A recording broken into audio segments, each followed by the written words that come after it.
আল্লাহর এই ফেরেশতা সিংহা হাতে নিয়ে মুখের কাছে নিয়ে আল্লাহর আরশে মুআল্লার দিকে তাকায় থাকে, একটা সেকেন্ডের জন্য এদিক আর ওদিক করে না। কখন রব হুকুম দিবে সিংহায় ফুৎকার দেওয়ার জন্য, যখন সিংহায় ফুৎকার দিবে কুরআন বলতেছে ইদাস সামাউ ফাতারাত, আকাশ ভেঙ্গে ভেঙ্গে ভেঙ্গে ভেঙ্গে পড়তে থাকবে। ওয়া ইদাল কাওয়াকিবু তাসারাত, সমগ্র নক্ষত্রগুলি ভেঙ্গে ভেঙ্গে ভেঙ্গে ভেঙ্গে পড়তে থাকবে। ওয়া ইদাল বিহারু ফুজ্জিরাত, সমুদ্রের তলদেশ উদ্দোলিত হয়ে যাবে, সমগ্র পানিগুলি পৃথিবীর উপরে আছাড় মারবে, আর ধুয়ে ফেললে সব পৃথিবীবাসীকে নিয়ে যাওয়া হবে। ওয়া ইদাল কুবুরু বুসিরাত, কবরের ভিতরে যাহা আছে সব আমার মালিক আমার রব বের করে দিবে।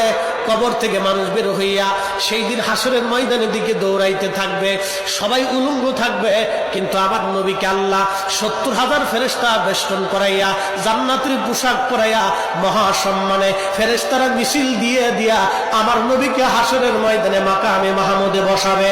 একবার জোরে বলা যাবে কি আল্লাহু আকবার। খুব মনোযোগ দেন।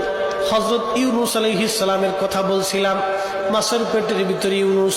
চিন্তা করলেন মরে গেলাম না বেঁচে আছি, লাড়াচাড়া দিয়ে দেখলেন না বেঁচে আছি, দাঁড়াই গেলেন খুদার পয়গম্বর, দাঁড়াই দিয়ে সেজদার মধ্যে পড়ে গেলেন, মাছের পেটের মধ্যে সেজদার মধ্যে পড়ে বলতেছে লা ইলাহা ইল্লা আনতা সুবহানাকা। বিপদের দোয়া, কঠিন মুসিবতের মধ্যে যদি পড়ে যান তাহলে খতম ইউনূস এই দোয়াটা খতম দিতে থাকবেন। আল্লাহ যখন ইউনূস আলাইহিস সালাম এই জিকির শুরু করলেন, ইউনূসের এই জিকির আর ওই মাছের পেটের মধ্যে রইল না, এই জিকিরটা চলে গেল আরশে মুআল্লাতে। সুবহানাল্লাহ বলা যাবে। আরশে মুআল্লার পাশে এই জিকিরগুলি চারপাশ দিয়ে ঘুরতেছে। আরশে মুআল্লা ধরে রাখছেন ৪ জন ফেরেশতা কাঁধে করে।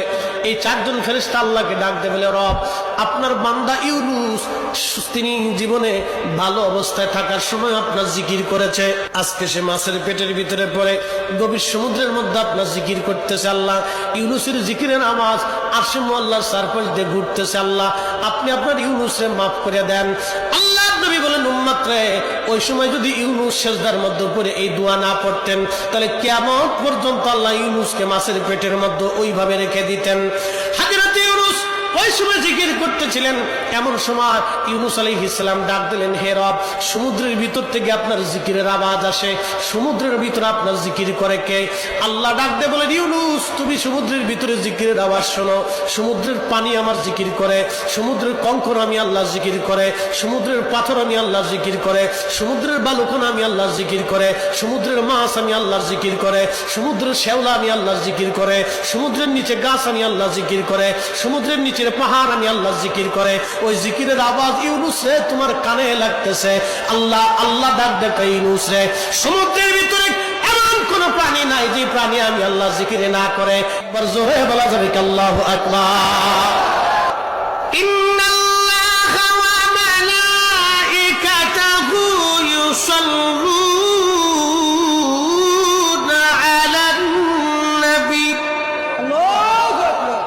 আমি বলি নাই, কুরআন বলে নিশ্চয় আমি আল্লাহ এবং আমার ফেরেশতারা আমার রাসূলের উপরে দুরূদ আমরা পাঠাচ্ছি এবং আগামীতেও পাঠাবো, পাঠাইতে থাকবো।